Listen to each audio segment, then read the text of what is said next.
Ipapump lang po natin yung tubig guys para mas mabilis. So yun guys, kailangan na po talaga nating gibahin itong pan natin na to. Sayang pero kailangan po natin gawin. What's up guys, good day po sa lahat at sa lahat po ng mga kahabi natin dyan, and welcome back to another video. For today's video guys, medyo matagal po tayo hindi nakapa-upload. Almost 2 weeks na po ata. Yung last upload po natin yung umulan po dito sa amin ngayon guys. Yung last upload natin yung inilibing po natin yung ating show. Kahit umulan po ngayon, nagka-oras po tayo ngayon na linisin po itong area natin dito. Tatanggalin na po natin yung pad natin na yon para sa mga future projects po natin. Sana naririnig niyo po ako mga kahabi. Yun nga. Ito yung dalawang kuhako natin dito mga kahabi. Ayan, so walang kain muna sila. Pero ayan, kita nyo naman yung katawan ng kuhako natin yan. Yung isa yan, pumuti na po siya. Hindi na po gaano manilaw. Yung pinakain po natin ng pure white. Yan, effective din po yun guys. Yan. Itong RGC natin, ang puti na niya. So, dyan na muna kayo. So, ito po yung lilinisin natin ngayon guys. Ito po yung pinaglagyan po natin ng ng Showa. Dito natin siya kinarantin. So, for almost 3 years ng service ng pan po natin na to, kailangan na po natin itong tanggalin dito sa area na to para magamit din po natin itong area na to. Siguro abangan nyo na lang po sa mga susunod na upload natin, pero plano ko din po kasi dito na gawa natin ng mas malaking pan, pero depende rin po sa sitwasyon natin ngayon. So maabangan nyo na lang po sa mga susunod na upload natin kung ano yung gagawin natin sa area na to. Ngayon lilinisin na po muna natin to para makapag-isip po tayo kung ano po yung mga ilalagay natin dito. Yan, ito po yung area natin. Yung mga gapi natin dito guys, ang dami na po nila. Yan, sineparate ko na po muna yung mga male at female. Yan po yung mga male natin dyan. Yan, ang gaganda na po nila. Ang dami na po nila. Yan o. Mayroon pa dito sa ating yan. Ang ganda din nila. Mix na po kasi ito. Itong gapi na to na nandito. Pero maganda pa rin po sila tignan. So ngayon guys, unang gagawin natin, i-drain ko na po muna yung tubig natin dito. Pagkatapos baklasin na po natin to lahat. Tuminto na naman yung ulan.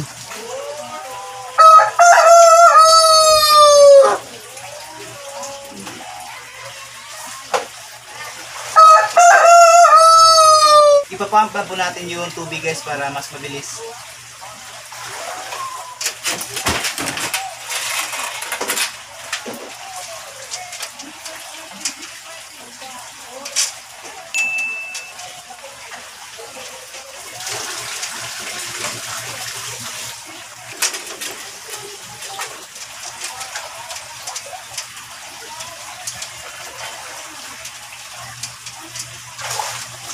Itong kahoy ng pan natin dito guys, magagamit pa natin to. Gagawin natin itong trapal pan din para dito sa mga gapi po natin.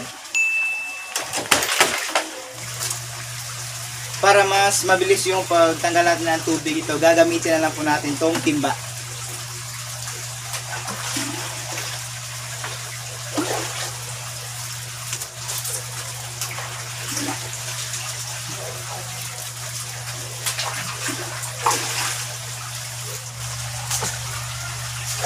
Habang dinidrain po natin yung tubig, lilinisin pa rin po itong mga filter media natin dito.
pwede naman dito ko sa bottom drain natin i-drain yung tubig dito sa pan kagaya nito.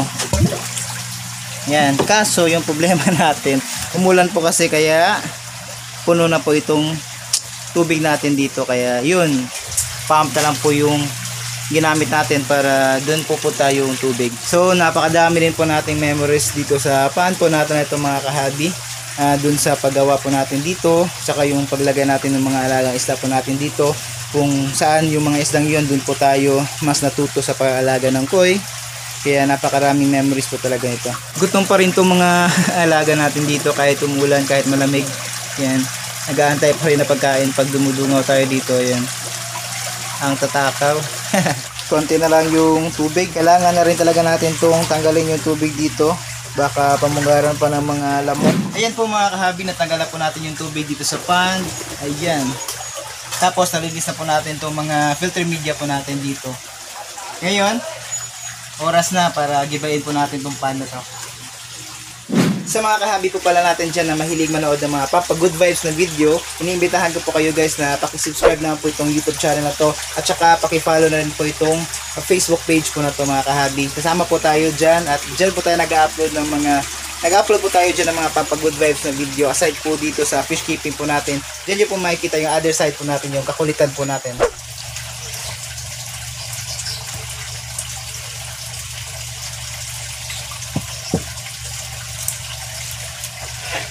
So yun guys, kailangan na po talaga nating gibayin itong pan natin na to. Sayang pero kailangan po natin gawin.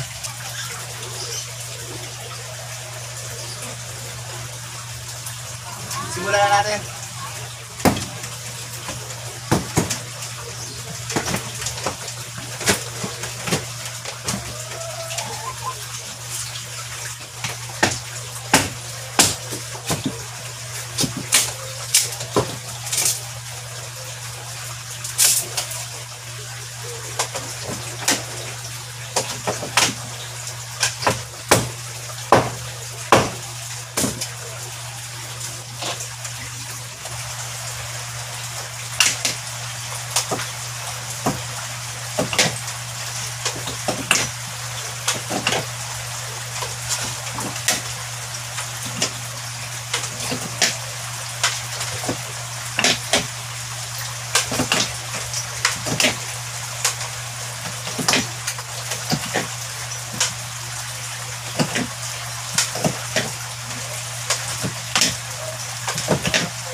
So, yun na nga po mga kahabi, nilinis ko na po muna yung area na yun.